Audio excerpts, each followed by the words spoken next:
All right, welcome back, everyone. Glad to have you with us again as we gear up for another deep dive. We've been getting a lot of questions lately about, the Sino-Soviet Bloc, specifically their relationship with developing countries back in the late 50s. Fascinating period, really. Oh, absolutely. And lucky for us, we've got our hands on this declassified CIA document. Oh, intrigue. Right, and it breaks down all these trade and payment agreements between the bloc and, And all these, countries across the Middle East, Africa, Latin America. Exactly.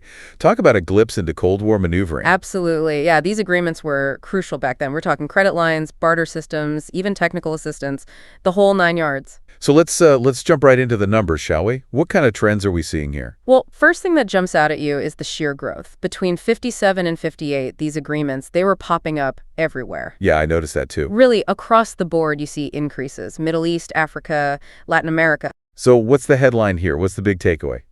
Expansion, pure and simple. The bloc was making a very deliberate push to strengthen those ties with developing nations. Makes sense. Classic Cold War strategy, right? Oh, absolutely. You use that economic leverage to gain political influence. It's a tale as old as time. All right, so let's get a little more granular here.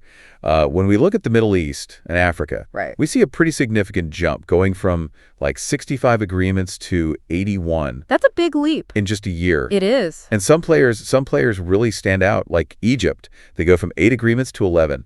Now, I know you've been digging into Gamal Abdel Nasser. Oh, yes. Fascinating figure. So what do you make of that? Was the bloc trying to, woo him away from the West? It's exactly that. You have to remember Nasser, he was all about this non-aligned movement, right? Trying to chart this independent path, away from both the U.S. and the Soviets. Right. But he still needed support, especially for those big projects like the Aswan Dam, for example. Right. So these agreements, they were the bloc's way of, getting a foot in the door. It's like a high-stakes poker game, isn't it? Oh, absolutely. Everyone's trying to, ante up and win over these key players. That's a great analogy. Now, we also see increases in Morocco, Sudan, Tunisia. Anything particularly interesting about those cases? Well, each one's unique, of course, but they all shared this desire for economic development. Right. And a willingness to explore relationships outside of that traditional Western sphere. Makes sense. The bloc was offering them a chance to diversify, play the field a little. Smart move for those countries, honestly. Now, when we shift gears to Latin America, we see a smaller increase, but still noteworthy. Argentina jumps from 5 agreements to 8, while Uruguay actually decreases a bit. What do you make of that? I think it highlights the diversity of the region, Right. Each nation had its own internal dynamics, its own political leanings and economic needs. Of course. Argentina, for example, they were going through some rough economic times back then. Right. So they might have been, let's say, more receptive to the bloc's offers. Opportunity knocks, as they say.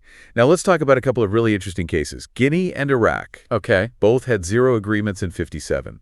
Then, boom, Guinea gets 2 in 58. The same year they gain independence from France. And Iraq, in a year of, major political upheaval, Right. suddenly has 3 agreements. What are we to make of that? That can't be a coincidence. It's straight out of the Cold War playbook, really. The bloc, they were masters at capitalizing all these moments of transition, offering support to, to newly independent nations or those experiencing political instability. Almost make you wonder what kind of promises were being made behind closed doors. Oh, I'm sure there were plenty of, let's say, interesting conversations happening. Right. Okay, last one, and this one's a bit of a head-scratcher. Paraguay.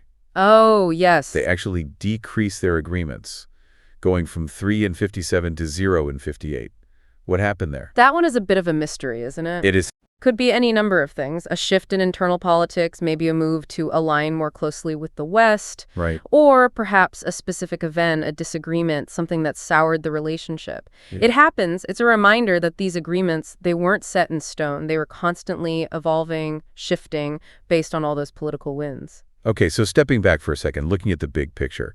What's the main takeaway for you? We see all these shifting alliances, all these strategic moves. What's the meaning of it all? This document, it really brings that human element of the Cold War to life, doesn't it? It does. It wasn't just this ideological battle. It was a fight for influence, for partnerships, for control of resources. Right. And the Sino-Soviet Bloc, they were playing the long game, strategically cultivating those relationships that they hoped, would pay off down the line. It really underscores how economics and politics, they're always intertwined, especially on the world stage. And it makes you think, did these agreements actually work out for the bloc in the end, or did they backfire? Something to ponder, for sure. Definitely something to think about. All right, well, a fascinating discussion as always. Thanks for diving deep with us. My pleasure. And for all of you listening out there, keep those questions coming. We'll see you next time for another deep dive. Until then. Expert speaker.